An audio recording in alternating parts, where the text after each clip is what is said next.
May 20, 1940. The German armored spearheads reached the English Channel in the early evening. At Abbeville, reconnaissance units of General Heinz Guderian's 19th Panzer Corps stood on high ground and looked west toward the sea. The distance from Sedan to the Channel had been covered in less than 2 weeks. It was a pace that stunned even the officers who had planned the operation. Behind them lay smashed French formations, abandoned equipment, and tens of thousands of prisoners. Ahead of them lay the coast, and somewhere to the north, the bulk of the British Expeditionary Force and several French armies. The campaign in the west had entered its decisive phase. For the German High Command, the strategic picture now appeared simple. Allied forces in northern France and Belgium had been cut off from the rest of France. Their supply lines ran back to ports on the Channel, Calais, Boulogne, and Dunkirk. If those ports were seized or destroyed, the trapped armies would have nowhere to go. The destruction of the British Expeditionary Force, the professional corps of Britain's army,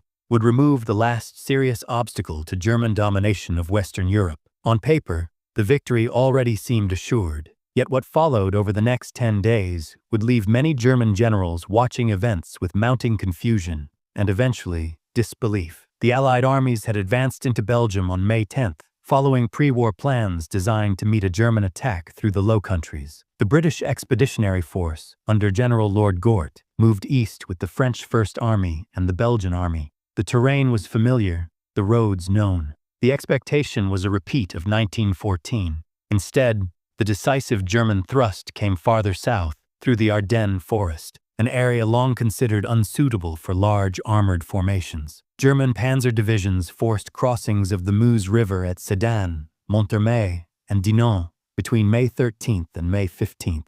Once across, they broke into open country, where speed and coordination mattered more than numbers. By May 17th, German armor was advancing toward Amiens. By May 20th, they were at the Channel. The Allied armies in the north were now trapped in a widening pocket, pressed from the south by German armor and from the east by advancing infantry armies. The geography of northern France offered little comfort. The land between the Belgian border and the sea was flat and low-lying, crisscrossed by canals and drainage ditches. Roads were narrow, towns were densely packed. As Allied units fell back, civilian refugees clogged every route. Horse-drawn wagons, carts, bicycles, and abandoned vehicles created continuous traffic jams. Air attacks turned many roads into killing grounds. British and French commanders attempted counterattacks. At Arras on May 21st, British tanks briefly surprised elements of Erwin Rommel's 7th Panzer Division, causing alarm at higher headquarters. But the attack lacked strength and coordination.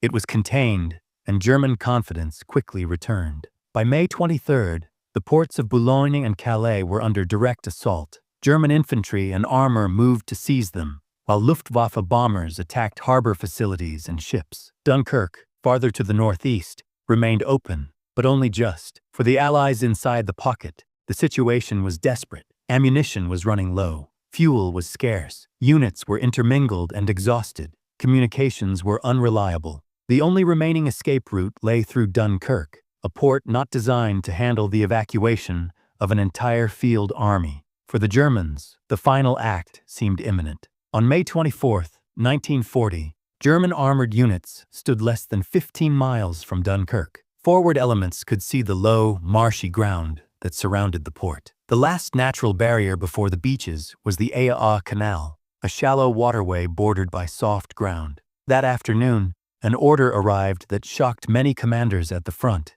German panzer divisions were to halt their advance. The order came from the highest level. Adolf Hitler, after discussions with senior commanders, directed that armor units pause east of the canal. The task of reducing the pocket and capturing Dunkirk would be left primarily to the infantry and the Luftwaffe. The reasons behind the halt order have been debated ever since. Terrain was one factor. The ground around Dunkirk was unsuitable for tanks, with marshes and canals that limited maneuver. German armored units had been advancing almost continuously for 2 weeks and were experiencing mechanical wear. Some commanders feared overextension and vulnerability to counterattack. There was also confidence, perhaps overconfidence, in air power. Hermann Göring assured Hitler that the Luftwaffe could destroy the trapped Allied forces from the air, preventing any evacuation German intelligence estimated that only a fraction of the Allied troops could be rescued by sea. To many panzer commanders, including Guderian, the order made little sense. They believed momentum was everything. The enemy was disorganized and retreating. A rapid push, they argued, could overrun Dunkirk before an evacuation could be organized. But the order stood. For nearly 3 days, German armor remained largely stationary, while events at Dunkirk began to unfold. Dunkirk was a commercial port built on reclaimed land. Its harbor was shallow, with long stone breakwaters, the East Mole and the West Mole, extending into the sea. The beaches to the east of the town were wide and gently sloping, exposed at low tide for hundreds of yards. The town itself was already under bombardment. Luftwaffe raids had set fuel tanks and warehouses ablaze. Smoke hung over the harbor. Civilian casualties mounted as buildings collapsed under high explosive bombs. On May 26th, the British government authorized Operation Dynamo, the evacuation of Allied forces from Dunkirk. The operation would be directed from Dover Castle, using the underground headquarters known as the Dynamo Room. Vice Admiral Bertram Ramsay was placed in command. The initial expectation was modest. Ramsay believed that perhaps 45,000 men might be evacuated over 2 days, assuming the port facilities remained usable. No one imagined that an entire army could be lifted off under enemy attack. At Dunkirk, the reality was grim. The harbor was too shallow for large ships to approach the beaches. Most troops would have to wade into the water and board small craft, or be ferried out by boats to larger ships waiting offshore. Organization was improvised. Officers used megaphones and shouted orders. Lines formed and dissolved under air attack. The weather, unexpectedly, became a critical factor. The channel was unusually calm for late May. Low winds reduced wave height, making small boat operations possible. Cloud cover at times limited German air attacks. Still, the situation remained precarious. From the German perspective, Dunkirk appeared doomed. Luftwaffe bombers attacked shipping in the harbor and along the beaches. Stuka dive bombers targeted destroyers and transports. Several British and French ships were sunk or damaged. German commanders assumed that the evacuation would be chaotic and limited. The idea that hundreds of thousands of troops could be removed under constant pressure seemed implausible. The Royal Navy was expected to suffer unsustainable losses. Small civilian boats were dismissed as irrelevant. Intelligence reports estimated that at most 30,000 to 40,000 men might escape. On May 27th, German infantry units began probing attacks toward the perimeter, engaging French rearguard forces, holding a defensive line around Dunkirk. Fighting was intense and costly. French units, including elements of the 12th Motorized Infantry Division and fortress troops, held canal crossings and roadblocks. Their task was not to win, but to delay. Every hour mattered. By nightfall on May 27th, approximately 7,600 Allied troops had been evacuated. The numbers were small, but the operation was only beginning. On May 28th, the Belgian army surrendered after exhausting its ammunition. This opened a gap on the eastern flank of the Allied perimeter, increasing pressure on British and French defenders. German artillery moved closer. Infantry attacks intensified. At sea, the evacuation gathered pace. British destroyers made repeated runs across the channel, often under air attack. Mines and submarines posed constant threats. Smoke screens were used to obscure the harbor and beaches. The East Mole, never intended for troop embarkation, became a vital asset. Destroyers could come alongside and take on hundreds of men in minutes. Long columns of soldiers marched out along the narrow stone walkway, bombs falling nearby, the sea churning below.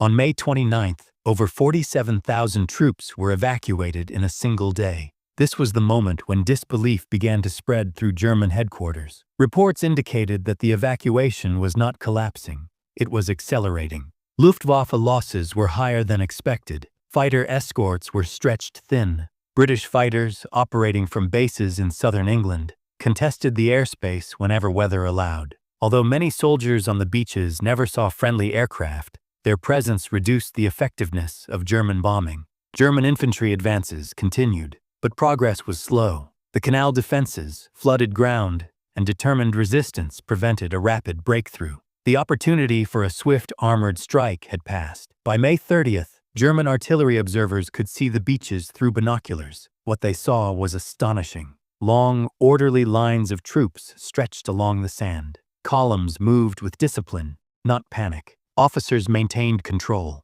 Despite constant air attacks, the evacuation continued. That day, more than 68,000 men were lifted off the beaches and harbor. German commanders questioned why the Luftwaffe had not destroyed the evacuation. Göring insisted that the enemy was nearing collapse. Weather conditions, he argued, had interfered. The final blow was imminent, yet each morning brought new reports of tens of thousands more escaping. French units continued to fight around the perimeter, particularly to the west and south. Their resistance bought time at the cost of capture. Many would never be evacuated. On June 1st, the evacuation reached its peak. Over 64,000 men were rescued in a single day, despite heavy air attacks that sank several destroyers. German soldiers advancing toward Dunkirk could hear naval gunfire offshore and see columns of smoke rising from burning ships. Still, the beaches remained crowded, and the ships kept coming. By June 2nd, most British troops had been evacuated. The focus shifted to French units holding the shrinking perimeter. Communication between Allied commanders was strained, but the decision was made to continue evacuating as many French soldiers as possible. German attacks intensified. Artillery fire swept the beaches. Luftwaffe raids increased as weather cleared. The town of Dunkirk was largely destroyed. On the night of June 3rd, the last organized evacuations took place. Rearguard units withdrew under cover of darkness. Destroyers and small craft took on the final contingents. At 3:40 a.m. on June 4th, Operation Dynamo officially ended. In total, approximately 338,000 Allied soldiers had been evacuated. Around 198,000 British and 140,000 French and Belgian troops. For the German High Command, the numbers were staggering. What had been expected to be the annihilation of an enemy army had become one of the largest evacuations in military history.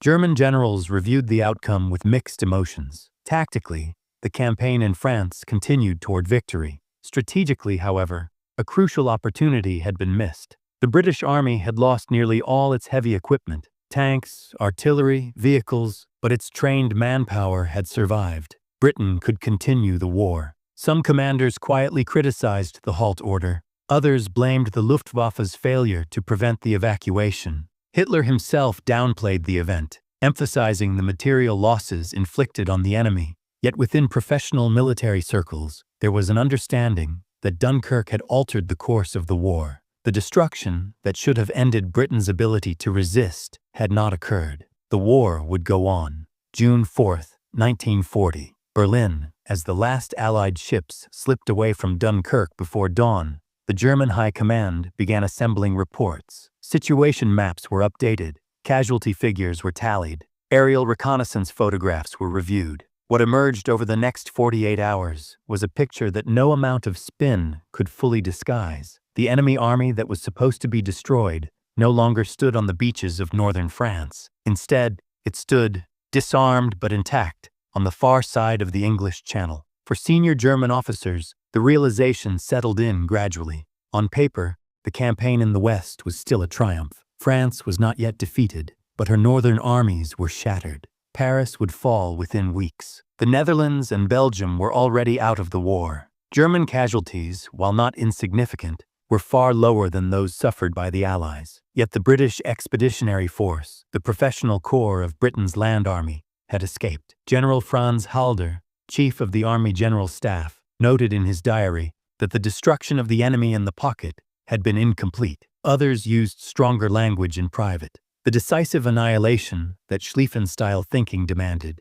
had not occurred. From a purely operational standpoint, Dunkirk was an anomaly, a tactical failure embedded within a strategic victory. From a strategic standpoint, its implications were profound. Adolf Hitler addressed the issue publicly only obliquely. In speeches and communiques, he emphasized the scale of Allied material losses. Over 2,000 guns, nearly 65,000 vehicles, vast quantities of ammunition and supplies abandoned on the beaches. These facts were real and significant. Privately, Hitler viewed Dunkirk through a different lens. He believed Britain's escape was not necessarily a failure, but an opportunity. Hitler had never wanted a prolonged war with the British Empire. His ideological focus lay in the East, toward the Soviet Union. Britain, in his view, was a natural partner, or at least a power that could be neutralized diplomatically once France was defeated. The survival of the British Army, stripped of equipment but not annihilated,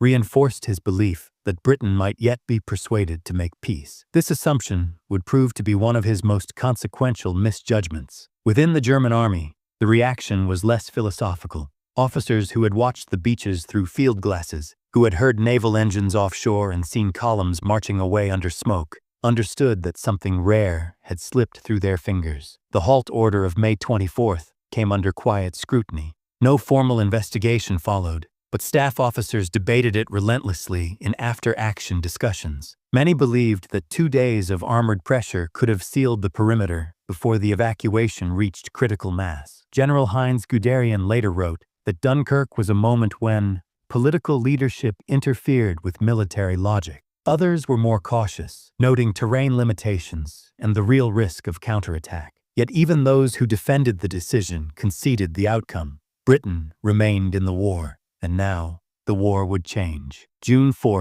1940, House of Commons, London. On the same day Operation Dynamo ended, Prime Minister Winston Churchill rose to speak before Parliament. His words were carefully chosen. He did not present Dunkirk as a victory. He stressed the scale of the danger, the losses in equipment, the unfinished struggle, but he also understood the psychological weight of what had occurred. The British Army had survived. Churchill's speech concluded with a warning and a promise that Britain would continue to fight, regardless of invasion threats or bombing campaigns. Dunkirk, he made clear, was not the end of the war. It was the end of the beginning. Across Britain, the evacuation reshaped public morale. The survival of the troops, sons, husbands, brothers, mattered more than the loss of tanks and guns. Civilians who had taken part with small boats returned quietly to their towns, rarely speaking of what they had done. The nation prepared for the next phase. The immediate military reality was stark.